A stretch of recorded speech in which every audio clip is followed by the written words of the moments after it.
నమస్తే, welcome to NSTV news. ముందుగా ముఖ్యాంశాలు. కరీంనగర్ జిల్లా వీణవంక మండలం ఎల్బాక గ్రామంలో శ్రీ లక్ష్మీ నరసింహస్వామి గుడిలో శివరాత్రి రోజున భక్తులు అధిక సంఖ్యలో పాల్గొన్నారు. ఎల్బాక గ్రామంలో ఉన్న అతి పురాతనమైన లక్ష్మీ నరసింహస్వామి గుడి ఆలయ ప్రతిష్ట గురించి ఎన్ఎస్టీవీ రిపోర్టర్కు భక్తులు తెలియజేస్తున్నారు.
ఈ దేవాలయం పురాతనమైనది. 150 సంవత్సరాల కింద చరిత్ర కలిగిన దేవాలయం ఇది. శ్రీ లక్ష్మీనరసింహస్వామి దేవస్థానం మరియు శివాలయం, కృష్ణుడు, నవగ్రహాలు నిలవై ఉన్నాయి. కావున ఈ దేవాలయం ప్రతిష్ట చాలా గొప్పగా ఉంది. చాలా రోజుల కిందట ఎప్పుడో పెద్దలు నిర్మించబడిన దేవాలయం ఇది.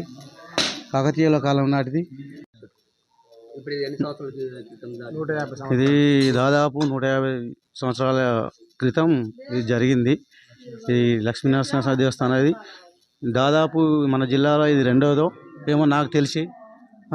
ఇది చాలా పురాతనమైన దేవాలయం. గర్భగుడి లక్ష్మీదేవి, వినాయకుడు, విష్ణుమూర్తి, కృష్ణుడు మరియు నవగ్రహాలు, ఇక్కడ నవగ్రహాలు కూడా వెలిసిన్నాయి. ఇది చాలా పురాతనమైన దేవాలయం. గజస్తంభం, రాళ్ళ చెట్టు దాదాపు నాకు తెలిసి 100 సంవత్సరాలు దాటిందని నాకు తెలుసు. 100 సంవత్సరాల క్రితం జరిగింది అది. ఈ నవగ్రహాలు స్థాపించినప్పుడు చాలా పూజలు చేశారు. ఇక్కడ ఎక్కడెక్కడి నుంచో ఇక్కడికి ఈ నవగ్రహ శని పూజకు కానీ ఈ లక్ష్మీనరసింహస్వామి దేవస్థానం గురించి తెలిసిన వారు చాలా దూరం నుంచి కూడా వచ్చి పూజలు జరుపుతూ ఉంటారు. దీనికి పురాతనమైన దేవాలయం కాబట్టి పేరుంది కాబట్టి ఇలా భక్తులు అధిక సంఖ్యలో వచ్చి ఆ శివుని కృపకు పాత్రలు అవుతున్నారు. దీని అభివృద్ధి కూడా కుంటుపడింది. ఈ మధ్యలోనే కొంచెం ఎల్బాక ప్రజలు అందరూ కలిసి దీన్ని పునర్నిర్మాణం చేయడం జరుగుతుంది.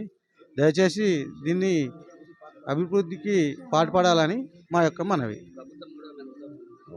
ప్రభుత్వం కూడా దీన్ని ఒకసారి ఆలోచించి ఇంకా ఏదైనా నిధులుండి ఇంకేదైనా వర్క్ చేయాలని మా యొక్క మనవి.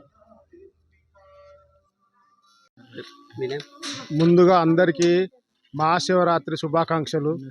ఎన్ఎస్టీవీ ప్రేక్షకులకు మహాశివరాత్రి శుభాకాంక్షలు. ఈరోజు మహాశివరాత్రి పర్వదినాన్ని పురస్కరించుకొని శ్రీ లక్ష్మీనరసింహ దేవస్థానం ఎల్బాక టెంపుల్లో ఘనంగా ఏర్పాట్లు చేయడం జరిగింది. దీన్ని అందరు భక్తులు సద్వినియోగం చేసుకోగలరని కోరుచున్నాము. ఆ శివయ్య ఆశీస్సులు ఎల్లవేళ అందరిపై ఉండాలని ఆ భగవంతుని ప్రార్థిస్తున్నాము. ఎన్ఎస్టీవీ రిపోర్టర్ మాడ కరుణాకర్ రెడ్డి.